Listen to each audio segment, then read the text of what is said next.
자, 요거를 여러분한테 풀어달라고 말씀을 드렸죠. 이런 식으로 나와야 되고, 위에 부분은 네모나게 만드시면 되고, 요 밑에는 둥글게 해가지고 만드시면 되는데, 얘 같은 경우는 어쨌든 첫 번째 녀석은 하얀색이 칠해져 있고, 반면에 나머지 녀석들은 색상이 칠해져 있지 않죠. 그러니까 정확하게는 뭐 특정 색상이 들어간 것 같은데, 그 다음에 얘도 마찬가지고요. 그다음 손가락 표시 나오는 거는 아직 안 배웠기 때문에 안 해도 된다라고 말씀을 드렸습니다. A로 감싼 게 아니에요. 자, 그 다음에 배경색이 검정색이 있기 때문에 그러면 제일 먼저 해야 될 게 뭘까요? 배경색부터 주는 일부터 먼저 하면 되지 않을까요? 그러면 아까 제가 돌아다녀 보니까 배경색을 어디다 줘야 될지 몰라가지고 갈팡질팡 하시는 분들이 많더라고요. 내부한테 주면 안 됩니다. 배경색을 누구한테 줘야 돼요? 내부를 감싸고 있는 녀석이 누구죠? 사실 눈에 보이진 않지만, 그렇죠, 바디한테 줘야죠. 바디한테 백그라운드 컬러를 블랙이라고 주게 되면 일단 화면이 이런 식으로 어둡게 변하는 거죠. 그러니까 바디한테 색상을 줘야 된다고 제가 그래서 말씀을 드린 거예요. 이게 먼저 이제 맨 처음에 요거부터 한다. 자, 그 다음에 내부의 DIV들부터 먼저 작업을 해줄게요. 내부의 자식인 DIV. 자, 너비는 몇으로 할까요? 일단은 100픽셀로 잡아볼까요? 높이도 100픽셀이라고 이렇게 잡아볼게요. 자, 그 다음에 눈에 보이진 않지만 지금 얘네들이 이런 식으로 나오고 있는 거죠. 그러면 DIV가 왜 이렇게 나온다? 디스플레이 뭐기 때문에? 블럭이기 때문에. 그러면 얘를 뭘로 바꿔야 돼요? 디스플레이 인라인 블록으로 바꿔줘야지 한 줄로 누울 거 아니에요, 그죠? 자, 그러면 DIV는 인라인 블록이 됨으로 인해서 DIV들이 지금 뭐가 된 거예요? 인라인은 본질이 뭐다? 본질이 뭐예요? 글자잖아요, 글자. 그러면 글자기 때문에 누구한테 가운데 정렬을 명령하면 가운데로 가겠어요? 당연히 그렇죠. 내부한테 텍스트 얼라인을 센터로 주게 되면 얘네들이 이런 식으로 가운데로 간다. 자, 저는 이 녀석과 이 녀석을 조금 떼어낼 거예요. 그러면 자, 얘는 누군가를 부모로 하는 녀석 중에 몇 번째 자식이에요?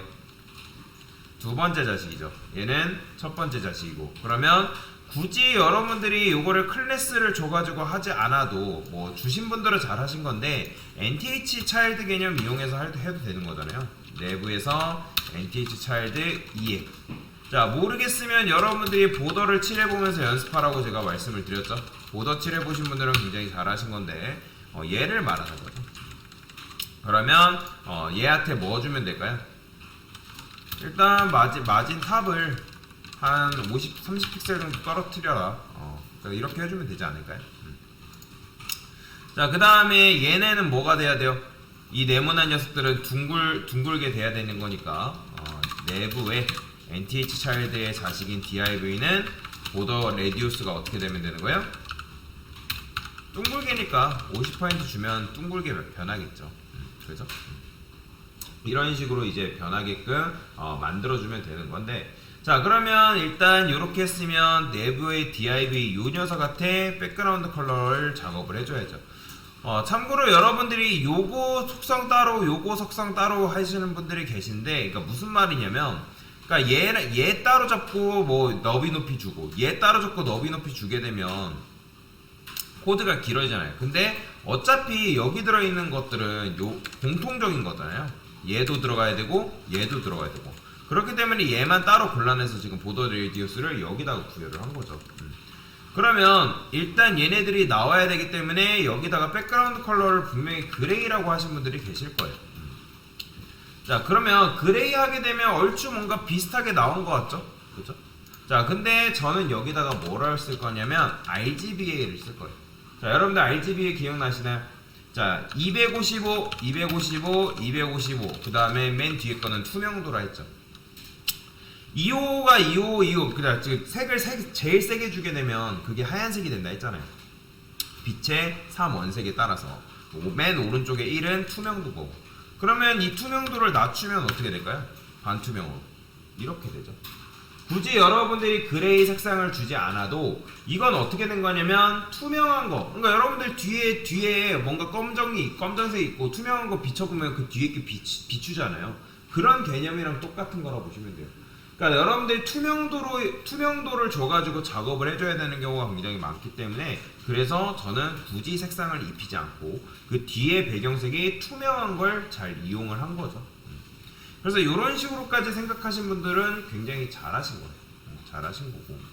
자, 저는 요 NTH 차일드 요 녀석한테는 보더 레디우스를 한 10픽셀 정도 줘볼게요.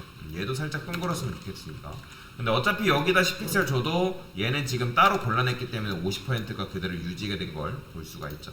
자, 그러면 이제 뭐 해야 돼요? 마우스를 올렸을 때 작업을 해줘야 된다고 말씀을 드렸죠.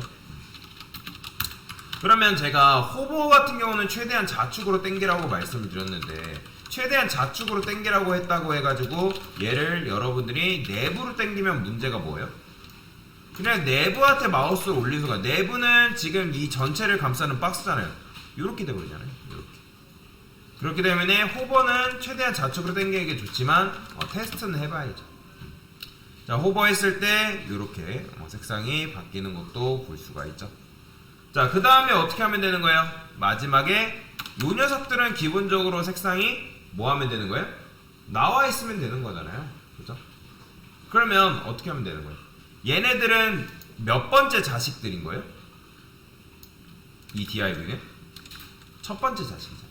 그러니까 여러분들이 클래스를 줘서 작업해도 되지만 굳이 그럴 필요는 없으니까 몇 번째 자식?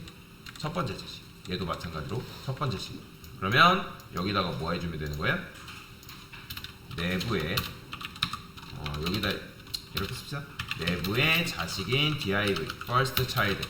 얘가 바로 누군가를 부모로 하는 녀석 중에 첫 번째 자식인 거죠. 자, 그러면 얘의 색상을 뭘로 주면 되는 거예요? 이렇게 하얀색으로 주게 되면 이렇게 맨 앞에 있는 녀석들은 색상이 이렇게 들어가 있는 상태로 변하는 거죠. 그러니까 이런 식으로 작업을 해주면 되는데, 자, 그런데 여기서 문제가 있어요. 그러니까 엄청나게 큰 문제는 아니지만 여기 지금 백그라운드 컬러가 이렇게 들어가 있죠. 그죠? 하얀색.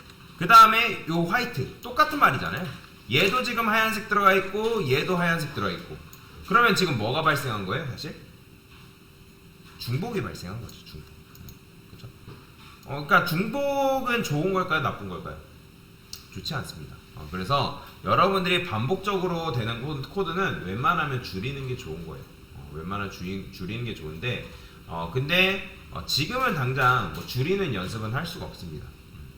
자, 그래서 요거를 여러분들 중복을 제거를 하라고 하면 대부분 어떻게 쓰냐면 이거를 이렇게 쓰시는 분들이 계세요. 자, 제가 보여드릴게요. 이걸 잘라내게 해서 자, 여기다가 쉼표 해가지고 이렇게 주시는 분들이 계신데 이렇게 했다 해가지고 작동이 안 되는 건 아니거든요. 근데 제가 여러분들한테 이런 CSS 작업할 때 잘 읽을 수 있어야 된다 했어요. 그러니까 무슨 말이냐면 이건 무슨 말이에요? 내부의 자식인 첫 번째 자식, 그죠? 내부의 자식인데 첫 번째 자식인데 그 녀석이 div라는 거죠, 그죠? 그 다음에 쉼표한 다음에 이건 뭐예요? 사실 이거는 내부의 자식인 div가 아니라 모든 div잖아요. 그러면 여러분들이 이렇게 작업해버리면 모든 div한테 마우스 올렸을 때 색상이 다 바뀔 거 아니에요? 근데 우린 누구만?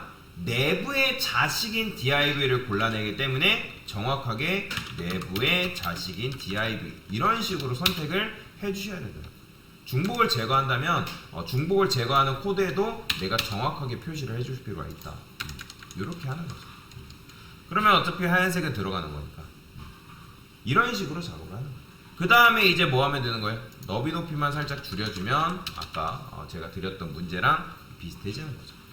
아마 요거는 완전 네모나게 되어 있는데 우리는 일부러 좀 둥글게 했습니다. 그래서 이런 식으로 작업을 해주면 된다. 자, 그리고 코드를 아까 제가 돌아다녀 보면서 코드가 아주 지저분하게 작성하시는 분들이 굉장히 많더라고요. 그러니까 코드를 지저분하게 작성했다는 건 무슨 말이냐면 여러분들도 글이라는 걸 쓴다고 생각을 하시면 돼요. 글 쓸 때 여러분들이 막 여기다가 쓰고 저기다가 쓰고 그거는 메모할 때나 좋은 거지. 글을 쓸 때 여러분들이 오밀조밀하게 내가 쓰고 싶은 데다 쓰면 알아보기 쉬울까요? 불편할까요? 나만 한다면 상관이 없어요. 근데 여러분들이 나중에 회사 들어갈 때는 협업입니다. 혼자 일을 하지 않아요. 그러니까 혼자 여기 지금 배우러 오신 분들 중에 나만의 웹사이트를 만들어 가지고 하실 분도 계실 거예요. 그런 분들은 크게 터치하지 않겠지만 여러분들은 회사 들어가면 무조건 협업이란 말이에요. 같이 일을 하게 돼 있는데 내가 이 CSS 디자인, ASML도 마찬가지지만 나만 알아보게 작성하면 될까요? 안 될까요? 당연히 안 됩니다. 선임한테 혼나요.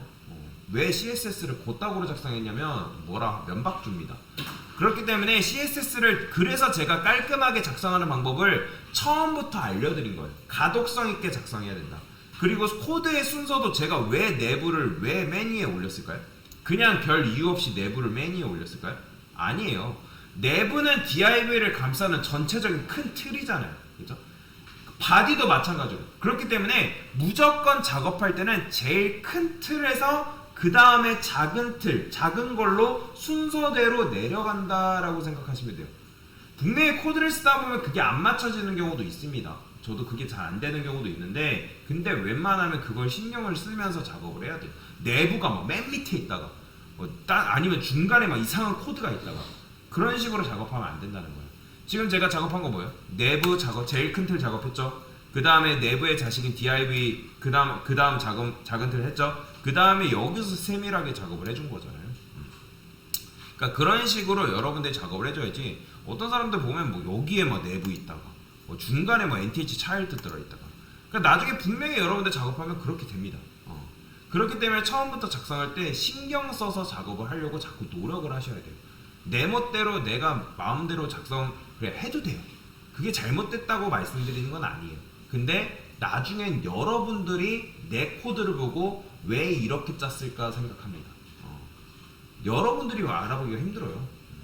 그리고 나중에 내 강사한테 피드백 받으러 분명히 온단 말이에요. 강사님 저 이거 좀 봐주세요 하고 제가 못 알아봐요. 얘가 이거 뭐 그리고 물어봅니다. 이거 뭐 때문에 이거 썼어요? 수강생도 모른대요. 모르는 거 저한테 어떡하라고요? 이게 어떤 역할인지 뭐 때문에 이렇게 적었는지 알려줘야 될 거 아니에요. 어쨌든 그건 여담이고 여튼 그래서 신경 써서 작업하려고 노력을 하세요. 자, 여튼간에 이게 정답입니다.